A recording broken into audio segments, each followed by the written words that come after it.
हिंगोलीमध्ये डिझेल नसल्याचं कारण देत गर्भवती महिलेला रुग्णवाहिका नाकारण्यात आल्याचा आरोप होत आहे। रुग्णालयामध्ये पोहोचण्यासाठी उशीर झाल्यामुळे बाळ पोटामध्ये दगावलं असं महिलेच्या नातेवाईकांनी म्हटलंय। जवळा बाजारमधील प्राथमिक आरोग्य केंद्र प्रशासनाने रुग्णवाहिका नाकारली होती। दरम्यान डिझेल अभावी नाही तर चालक सुट्टीवर असल्यामुळे रुग्णवाहिका नाकारली असं जिल्हा वैद्यकीय अधिकाऱ्यांनी स्पष्टीकरण दिलं आहे।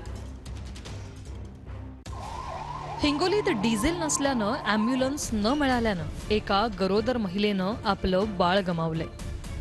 ॲम्ब्युलन्स न मिळाल्यानं ही गरोदर महिला वेळेत रुग्णालयात पोहोचू शकली नाही। त्यामुळे बाळाचा पोटातच मृत्यू झाल्याची धक्कादायक घटना हिंगोलीत घडली। डॉक्टर काय म्हणले, ताई तुम्ही जर लवकर आले असल्या तर तुमचं बाळ वाचू शकत होतं, तुम्हाला येळ लागल्यामुळं वाचलं नाही। तर मी काय म्हणलं त्याला सरांना म्हणलं, सर माझं बाळ वाचू शकत होतं पण डिझेलमुळं ॲम्ब्युलन्समुळं असं करता असं झालेलं आहे। ॲम्ब्युलन्सला डिझेल ते म्हणले ॲम्ब्युलन्सला डिझेल नाही म्हणून ॲम्ब्युलन्स आम्हाला घेऊन आली नाही। तर वस्तुस्थिती बघून कार्यवाही करण्याचं आश्वासन आरोग्यमंत्री प्रकाश आंबेडकर यांनी दिलंय।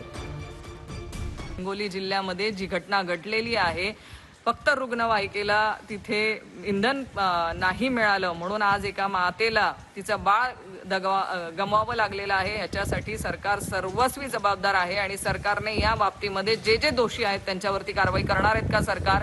असा प्रकार झाला असेल तर त्याची चौकशी करू। डिझेलसाठी उपचार झाले नाहीत असं म्हणणं चुकीचं होईल। वस्तुस्थिती बघून त्याच्यावरती जे संबंधित असतील त्याच्यावरती आपण कारवाई करू। रुग्णवाहिकेत डिझेलचा साठा होता परंतु ड्रायव्हर नसल्या तिथं ड्रायव्हर हा काहीतरी वैयक्तिक कारणामुळे सुट्टीवर असल्याचे मला कळाले।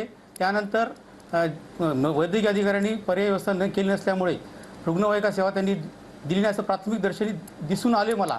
ह्या प्रकरणामध्ये मी चौकशी पथक माननीय मुख्य कार्यकारी साहेबांच्या आदेशानुसार चौकशी पथक स्थापन करण्यात येईल।